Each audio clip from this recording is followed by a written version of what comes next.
Assalamualaikum warahmatullahi wabarakatuh. Selamat pagi anak-anak. Bersama Bu Iva, hari ini kita akan belajar bersama-sama dalam tema 2 bermain di lingkunganku, subtema 1 bermain di lingkungan rumah, pembelajaran 4.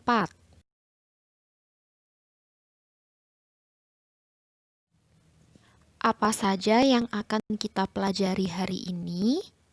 Yang pertama, kita akan belajar mengidentifikasi sifat-sifat benda padat dan benda cair. Kemudian, belajar menghitung operasi perkalian bilangan, serta belajar tentang panjang pendek nada pada sebuah lagu anak.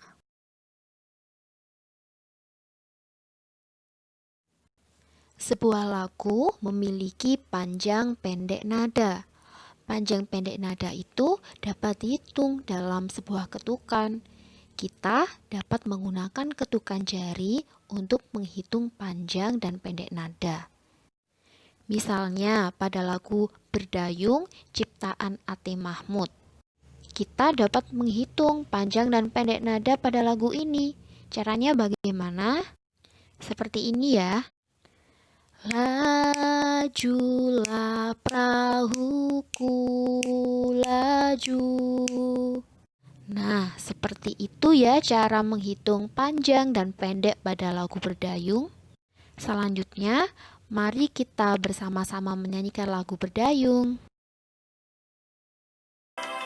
Lajulah perahuku, laju, meluncur di air biru.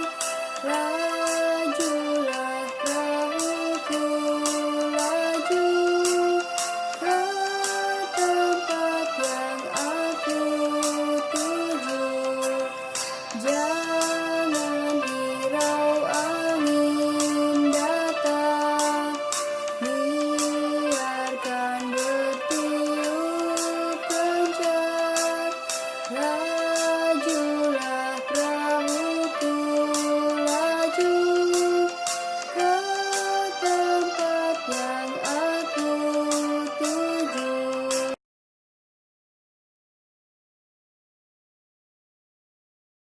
Materi selanjutnya, kita akan belajar tentang sifat-sifat benda padat dan benda cair. Di sini Bu Iva punya 3 gambar. Yang pertama ada gambarnya jus jeruk.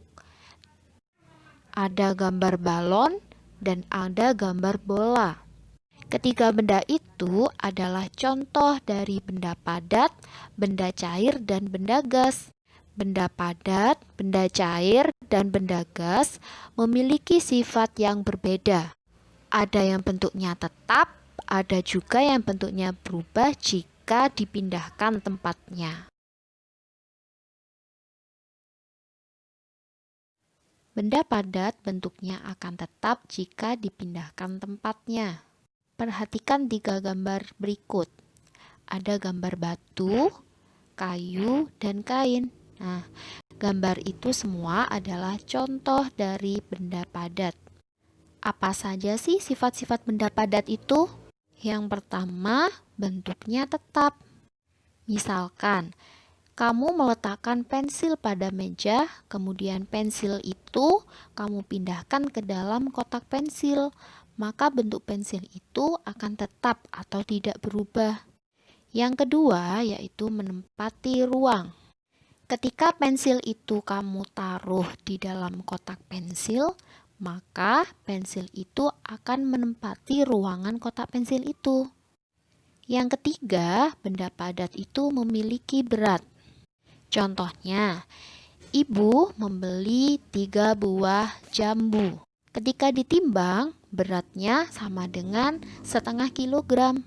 Berarti benda padat itu memiliki berat.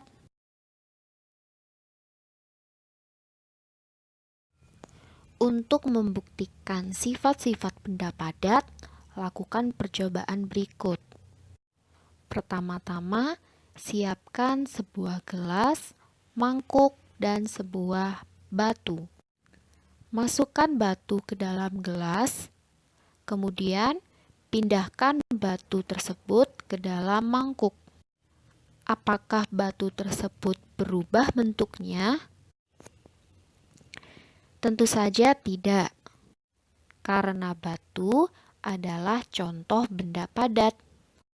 Nah, percobaan ini membuktikan bahwa sifat benda padat adalah bentuknya tetap jika dipindahkan.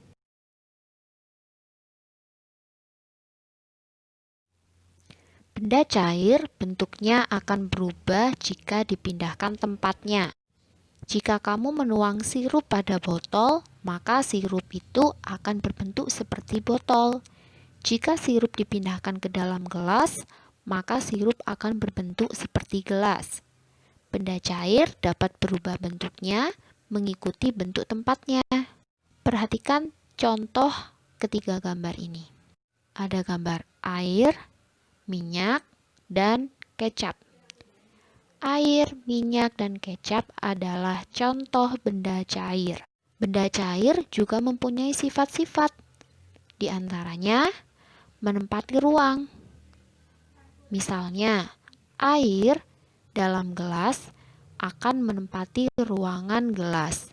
Air itu akan berbentuk seperti gelas.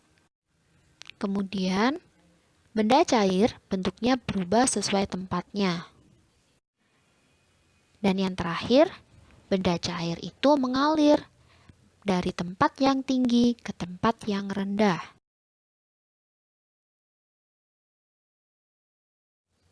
Percobaan kedua untuk membuktikan sifat-sifat dari benda cair. Yang perlu kamu siapkan di sini adalah sebuah gelas, mangkuk, dan air. Pertama-tama, masukkan air ke dalam gelas. Kemudian, pindahkan air dari gelas itu ke dalam mangkuk. Perhatikan, apakah bentuk dari air itu berubah?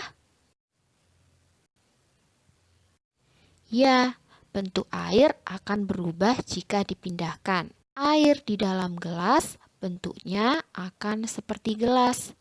Sedangkan jika air dipindahkan ke dalam mangkuk, bentuknya akan seperti mangkuk.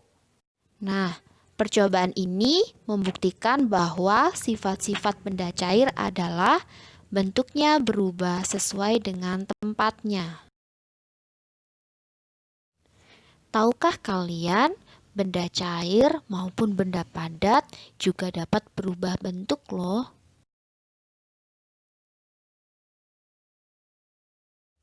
Contohnya seperti ini.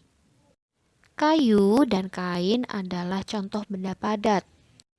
Jika kayu digergaji, maka kayu itu akan berubah bentuknya menjadi bentuk yang lebih kecil. Kain juga termasuk benda padat. Ketika kain digunting, kemudian dijahit, maka kain itu akan berubah bentuknya dari kain menjadi sebuah baju. Sama halnya dengan benda cair. Benda cair juga dapat berubah bentuknya. Contohnya seperti ini. Ketika kamu memasukkan air ke dalam freezer atau lemari pendingin, maka air tersebut akan berubah keras menjadi es batu. Ketika kamu merebus air, maka air tersebut juga berubah bentuknya. Dari sini kita dapat mengetahui jika benda padat dan benda cair dapat berubah jika diberi perlakuan yang berbeda.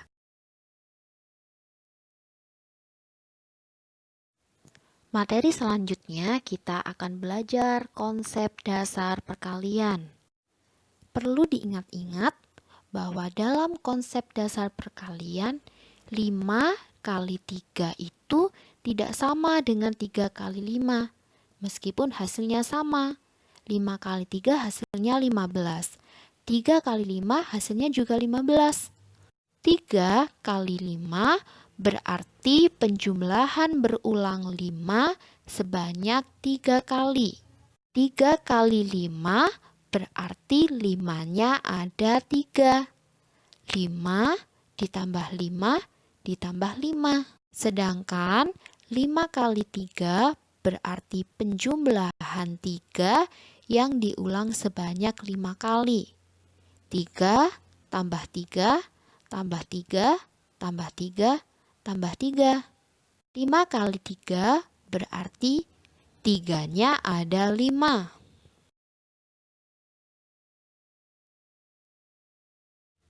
Coba perhatikan contoh berikut. 1 dikali 2 sama dengan 2-nya ada 1. Jadi hasilnya sama dengan 2. 2 dikali 2 berarti 2-nya ada 2 kali. Jadi hasilnya adalah 4.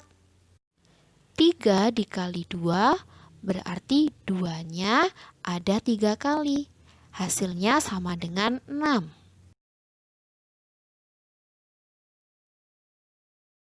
Dua kelompok siswa melakukan percobaan.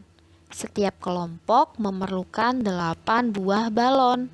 Jumlah seluruh balon dapat ditulis dalam bentuk perkalian. 2 dikali 8 sama dengan 16. Artinya 8-nya ada 2 kali. Jika kalian sudah memahami materi yang telah kita pelajari bersama tadi, selanjutnya kerjakan latihan soal berikut. Tuliskan hasilnya pada buku tugasmu. Selamat mengerjakan dan sampai jumpa pada pembelajaran selanjutnya. Wassalamualaikum warahmatullahi wabarakatuh.